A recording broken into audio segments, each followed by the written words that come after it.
Olá, hoje vamos falar sobre obesidade, um tema muito complexo que precisa ser entendido, precisa ser desmistificado para entender porque muita gente não consegue obter êxito no processo de emagrecimento.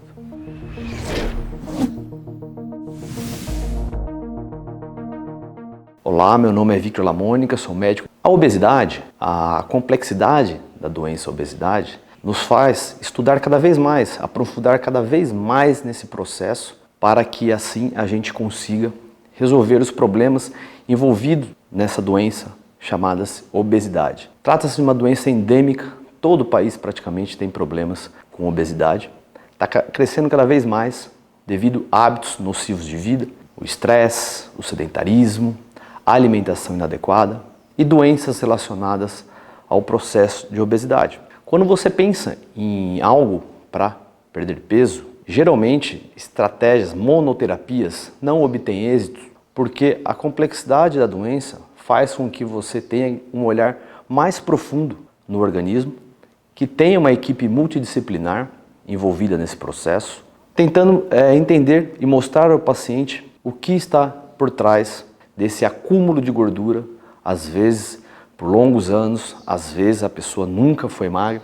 Então entender isso faz com que a pessoa tenha uma noção do que está acontecendo no seu organismo e reflita sobre isso. Antigamente achava-se que obesidade era um problema estético, que o fato de você se aceitar já era a solução do problema, e não é bem assim. Hoje já se sabe que todas as doenças praticamente que você conhece por aí têm relação com a obesidade. Antigamente achavam-se que as células adipostas, tanto do subcutâneo como da gordura visceral, eram as mesmas. Funcionava-se como um tecido de armazenamento de energia. Ou seja, você tinha como se fosse uma bexiga, uma célula cheia de triacilglicerol, você comendo muito, acabava reservando mais energia, e quando você emagrecia, essa bexiga murchava, você depletava a energia que tinha dentro delas e com isso você emagrecia. Se você voltasse a comer, você voltasse a engordar e só. Hoje a gente já sabe que a obesidade, na verdade o tecido adiposo, ele funciona como um sistema neuroendócrino secretor. Como funciona isso? As células, principalmente da gordura visceral, que é a que mais importa, você tem o tecido subcutâneo, a gordura que fica embaixo da pele. Se um paciente não tem a gordura visceral, essa gordura geralmente não implica na sua saúde. Por quê? Porque dentro dessas células não contém macrófagos. A da abdominal, sim. E são esses macrófagos que vão sinalizar a inflamação. Você tem um macrófago M1, que é o inflamatório, é o pró-inflamatório, e o macrófago M2. Esse macrófago M2, você acaba vendo mais em pessoas que de repente engordaram. Uma pessoa que está magra e de repente engorda, essa gordura, ela faz um autorregulamento, digamos assim, desse processo, fazendo com que você emagreça. Como que funciona isso? A gordura, ela produz um hormônio chamado leptina. Esse é um hormônio que faz você ter saciedade, vontade de não comer mais. Você tem a grelina, que é produzida do estômago, que é aquele hormônio quando você está com o estômago vazio, que tem aquele ronco. Essa é a grelina, fazendo com que você coma. E a leptina é da saciedade, Você produz ela para não ter fome. Quando você aumenta o tecido gorduroso, você começa a produzir mais leptina, consequentemente aumenta o seu metabolismo e você tem menos fome e emagrece. Então é um paciente que viajou para fora, comeu demais e de repente volta para o seu país, comendo a mesma quantidade e emagrece. Essa gordura te protege. Ela produz as adiponectinas, que também fazem com que esse açúcar no seu sangue tenha mais sensibilidade, a insulina nas células, e você acaba emagrecendo de forma meio que automática. Essa gordura te protege. Agora, a partir do momento que essa gordura se instala de maneira crônica, ou uma gordura que vem de longa data, esses macrófagos M1, eles começam a secretar adipocinas inflamatórias, sinalizar inflamação no seu organismo, atraindo assim todas as doenças que você conhece e infelizmente a que mais mata, que é a doença aterosclerótica. Só para vocês terem ideia, mais ou menos um dado recente, no Brasil, não é no mundo, morre-se por hora 37 pessoas com doenças do coração. Então entender a obesidade é entender o que está levando essas pessoas a morrerem cada vez mais por essas condições. E emagrecer é um processo de extrema urgência. Agora, você que pensa que comer menos, né, treinar é a solução para o emagrecimento, você se engana. Isso pode ser uma estratégia para perda de peso rápido. De repente você quer aí ir para uma festa, para um casamento, né, para um carnaval, ficou solteiro, aí até pode ser uma estratégia válida, mas você precisa entender o que está por trás disso. Porque o que acontece? Você está com X de peso hoje. Se você entra com uma estratégia, né, sem o conhecimento técnico, científico, até mesmo passando em profissionais que não entendam isso, o que pode acontecer? O que acontece com muita gente? Né? O efeito sanfona. Quer dizer o quê? Você estava com 20 quilos a mais do seu peso normal, de repente você perdeu esses 20 quilos, né? Em um ano você voltou a ter esses 20 quilos. Só que o metabolismo seu antes era de 2.500, vamos dar um exemplo, e um ano depois o metabolismo está em 1.800, você com o mesmo peso. Só que a tendência é você engordar mais, porque você está gastando menos energia, o mesmo tanto que você comer, até menos, vai fazer você engordar mais. Então isso é uma estratégia errada que pode te prejudicar lá na frente. E me diz aí, quem não conhece alguém que tentou emagrecer, emagreceu e hoje está pesando mais ainda? É por conta disso. É erro na estratégia do emagrecimento. E o que está por trás dessa obesidade? Sem dúvida nenhuma é a insulina. Tá? Você tem uma pessoa que está engordando e essa pessoa começa a ter uma resistência insulínica. O que quer dizer isso? Você come, em vez desse açúcar ser utilizado para células como forma de energia, a insulina vai se tornando cada vez mais resistente a colocar esse açúcar dentro da célula, fazendo com que ele se transforme em triglicérides. Então esse carboidrato seu está virando gordura. E aí não precisa nem dizer, né? Você pede um exame laboratorial, vê um triglicérides alto, quer dizer isso? Nada mais é do que a comida que você está ingerindo em excesso, está virando gordura, certo? Então é um exame de extrema importância, né? O seu nível de triglicérides correlacionando com o HDL. Existe uma relação aí, quando maior de 3, significa que você está em um processo agudo de inflamação. Existem outros índices laboratoriais, como o ROMA-IR, né? Existe o ROMA1, o ROMA2, que vão mostrar exatamente isso. Um paciente resistente à insulina, tá? É o estágio inicial de um paciente que começou a ganhar peso, você consegue detectar através do ROMA. Existe o ROMA1 e o ROMA2. E o outro ROMA você consegue avaliar se você está tendo uma produção exagerada de insulina, uma hiperinsulinemia. Então, sem entender esse processo no seu organismo, sem tentar resolver essa condição metabólica, você dificilmente vai obter êxito no seu processo de emagrecimento. Por isso que você precisa de profissionais que te expliquem isso, né? É muito difícil você instituir um tratamento para um paciente nesse sentido sem que o paciente entenda. Então, essa hiperinsulinemia já é um caminho para um futuro diabetes e suas consequências, né? Para quem tem diabetes na família, diabético na família, sabe que é uma doença que vai afetando todas as estruturas, vista, rim, coração, fígado, e você entra num processo de aceleramento, né, de doenças que podem te matar. Então, entender esse mecanismo faz com que você tenha mais êxito no seu processo de emagrecimento. Existem remédios, você pega de repente um paciente com uma resistência insulínica aumentada, existe, por exemplo, a metformina. A metformina, a maioria das pessoas acham, ou não acham, né, de repente, que ela tem a ver com a diminuição da absorção de glicose. Não. A principal função da metformina é diminuir a conversão do seu glicogênio hepático em glicose. Então, se você está tendo uma resistência insulínica, seria interessante uma metformina para quê? Para diminuir essa formação de glicose no seu sangue. Ela vai retardar esse processo que vai beneficiar você nesse processo. Agora, não adianta nada você entrar com uma metformina e a pessoa continuar comendo 10 pães por dia, tá? Não faz sentido. Então, a metformina entra dentro de um contexto para emagrecimento e mais. A metformina é um medicamento, de todos os medicamentos que eu considero aí, é o único, talvez, medicamento que aumenta a longevidade do paciente. Então não é só o fato de a pessoa estar com uma glicemia de jejum alterado que faz ela tomar metformina. É simplesmente por uma resistência insulínica. Então um ROMA-IR acima de 3 já é uma condição de você tomar metformina. Pessoas com resistência insulínica aumentada vão se beneficiar com esse remédio. É uma estratégia para emagrecimento? Não. Tá? A metformina não vai fazer você perder 1 grama, né, de quilo de peso. Tá? Ela vai resolver um pouco esse processo de acúmulo de gordura, né? Esse excesso de transformação em gordura. Tá? Ela vai retardar um pouco esse processo dentro de um contexto de dieta, de atividade física. Então, não somente a metformina, existe também o cromo, né? Muitos acham que o cromo vai diminuir sua compulsão por doce, mas não. né? A função do cromo é deixar essa glicose mais sensível à insulina na célula. Então, uma estratégia excelente você entrar com cromo nesses pacientes nesse processo de resistência insulínica. Para a hiperinsulinemia, né, que você está com uma insulina muito aumentada, existe o vanádio. É um ortomolecular, né, um remédio ortomolecular que faz com que você tenha uma mimetização, você emite a sua insulina.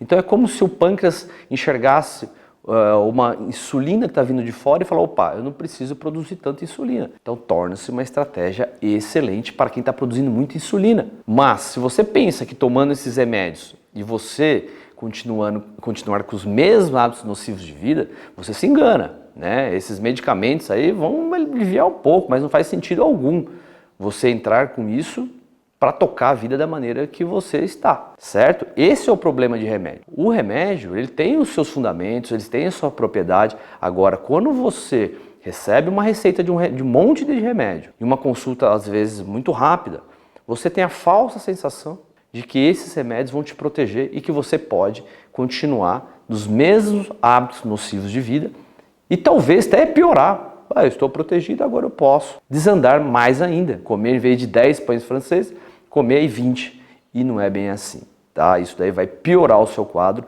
mesmo fazendo uso dessas estratégias. A resistência insulínica, né, a hiperinsulinemia, é óbvio, né? A gente já está diante de um contexto aqui que a atividade física já foi implementada para esse paciente, de acordo com as limitações dele, né? O controle dietético ali, através da diminuição do carboidrato, principalmente do simples, dos industrializados. Então a gente já está em um passo, né, de emagrecimento que esses contextos já foram vistos. Agora, existe um outro que eu acredito que seja um dos principais que faz uma pessoa ganhar peso, ou manter o peso alto, ou até mesmo aumentar o estresse. O estresse faz com que você tenha uma produção excessiva de cortisol, um hipercortisolismo, que não necessariamente você tem uma doença de Cushing, né? Isso é muito comum, você não ter doenças associadas simplesmente pelo estresse. Se você está tendo muito estresse, você está produzindo muito cortisol. Se você está produzindo muito cortisol, está tendo uma descarga maior de glicose no seu sangue. Isso faz você comer mais, você ter mais compulsão por doce. Por quê? O cortisol, né, o estresse, é um mecanismo de fuga. Né? Você tem o estresse para se defender de alguma coisa. Né? O próprio nome diz, estresse, né? Se defenda. Né? E como você se defende de algo? Com energia. Então ele libera energia para você produzir, né, essa fuga, né, para você sair dessa condição estressante. E o que o organismo faz? Pensa, se eu preciso de energia, eu preciso de comida. Então, consequentemente, você come mais. Um outro processo envolvido no estresse, que agora com a quarentena, tá aí a livre demanda, aí, o pessoal entrando com ansiolítico, entrando de repente com um benzodiazepínico, né, remédios que estimulam a sua resposta GABA. A resposta GABA é aquela inibitória, é aquela resposta que você relaxa, você dorme, você fica mais tranquilo. Só qual é o problema de um excesso de resposta GABA? Que você engorda, você come mais. E essas consequências de algum desses remédios, como o Rivotril, né, alguns antidepressivos, paroxetina, e aí vai quetiapina, né, risperidona, né, esses antidepressivos antipsicóticos, né, têm relação com o aumento da obesidade. Com a quarentena, isso daí explodiu. Então, é uma consequência medicamentosa a obesidade e o ganho de peso. Existem remédios, né, antipsicóticos que agem ao contrário, que você consegue aí inibir, né, um processo de ganho de peso, mas usados de maneira errada, equivocada, podem piorar o ganho de peso. Um grande exemplo disso é a venlafaxina. Se você tem um paciente que está depressivo, está desanimado, está choroso, está sem vontade de sair da cama, e você de repente tendo uma compulsão por doce, por carboidratos, principalmente, que é uma consequência desse tipo de depressão, você entrando com a venlafaxina, você está aumentando a serotonina e a norepinefrina. Pode trazer consequências no aumento da sua compulsão alimentar. Então precisa entender sobre os remédios para você não comprometer a obesidade. Porque às vezes você está tentando melhorar o humor de um paciente, mas está ferrando com a saúde dele. E isso acontece a todo momento. Entender os seus neurotransmissores é entender as suas compulsões. Então, primeiro a gente falou sobre a resistência insulínica, sobre a hiperinsulinemia, sobre as alterações metabólicas que o seu organismo se encontra diante do processo de ganho de peso. Falamos do sedentarismo, que é algo aí de fundamental importância para que você gaste energia e com isso tenha o déficit calórico e perca peso. O controle de estresse é fundamental. Você ter os seus níveis de cortisol adequado faz com que você emagreça. Agora, tem gente com cortisol aumentado e emagrece. Por quê? Porque o cortisol, o estresse, faz com que você tenha uma liberação de adrenalina muito exagerada. Pessoas muito estressadas liberam muita adrenalina. E a adrenalina, ela causa lipólise. Então, pessoas que viram a chavinha para essa via, né, ansiolítica, vamos dizer assim, ansiolítica não, essa via de ansiedade, essa via adrenérgica, que acaba consumindo essa pessoa e se torna um problema tão grande como se fosse um ganho de peso, não muda. Agora, você ter o controle de estresse através de remédio, isso não existe. O que existe para te aliviar são os adaptógenos, rodiola, ashwagandha, rodiola, que equilibram os seus níveis de cortisol. Mas para controle de estresse, todos sabem que atividade física é fundamental. Se você não consegue relaxar, meditação, às vezes uma boa música, um bom livro, hábitos como brincar com uma criança, compre um cachorro, né? Tava um cachorrinho aqui no colo. O cachorro é uma excelente estratégia para controle do estresse. Controlar o estresse não envolve só medicamento e muito menos fórmulas. Envolve você ter mudança no seu estilo de vida. E qual é o problema de você de repente tentar e não conseguir? É você continuar na mesma, né? E o que é a mesma? É você diminuir sua expectativa de vida e a qualidade sua de vida. A dieta é fundamental, então tenha uma boa nutricionista te acompanhando. Tá? Um nutricionista que entenda que você não pode entrar com restrição calórica de cara, senão você vai acabar com a sua energia, ou de repente uma dieta low carb, ou a própria cetogênica, precisa entender qual o contexto que você se encontra. Então uma nutricionista que fale a mesma língua do médico que está te atendendo, do educador físico que já está acompanhando, é uma estratégia de fundamental importância para que você obtenha êxito. Entender os seus neurotransmissores, em que condição você está, só um breve resumo, senão o vídeo vai ficar muito longo. Você tem a serotonina. A serotonina é o neurotransmissor da felicidade. Então, pessoas que têm níveis diminuídos de serotonina tendem a ser mais tristes, não têm vontade de sair da cama, chorosas, né, sem vontade para nada. Né? Isso, compulsão por doce, né, compulsão por carboidratos. Isso tende a trazer consequências na qualidade de vida não só da pessoa, mas da família da pessoa. Uma pessoa com alto nível de dopamina é uma pessoa que tende a vícios, tende a ansiedade, tende a ser compulsivas. Né? Uma paciente que fuma, por exemplo, é uma pessoa com elevados níveis de dopamina. Uma pessoa que come a todo instante, né? Essa pessoa tem muita dopamina. Isso traz sérias consequências. Então, neurotransmissor, você precisa de um equilíbrio. Existem os excitatórios, já disse a noradrenalina, a norepinefrina, que ela vem da conversão da noradrenalina. Só qual é o problema? Você pega uma pessoa que tem muita dopamina e soma-se ao estresse, você tem muita conversão em noradrenalina. Então, essa pessoa tem um sistema simpático muito acelerado. Né? Isso é um problema. Né? Isso vai ter implicações no sono. Por quê? Porque isso faz com que a sua resposta inibitória GABA e serotonina sejam cada vez mais diminuídas. Então você pode ter consequências para o sono principalmente, fazendo com que você não descanse. Isso também implica muito na sua obesidade, porque é a hora que você está dormindo que você tem a produção do GH. O GH tem uma ação de lipólise, de reconstrução. A melatonina é o maior potente antioxidante do seu organismo. É ela que faz todos os seus hormônios se equilibrarem. Então é de fundamental importância você ter os seus níveis de melatonina ok durante o sono. E concluindo, a sua tireoide é um órgão de fundamental importância para que você tenha o metabolismo adequado. Qual a função da tireoide? É simples, ela vai fazer com que sua célula produza energia.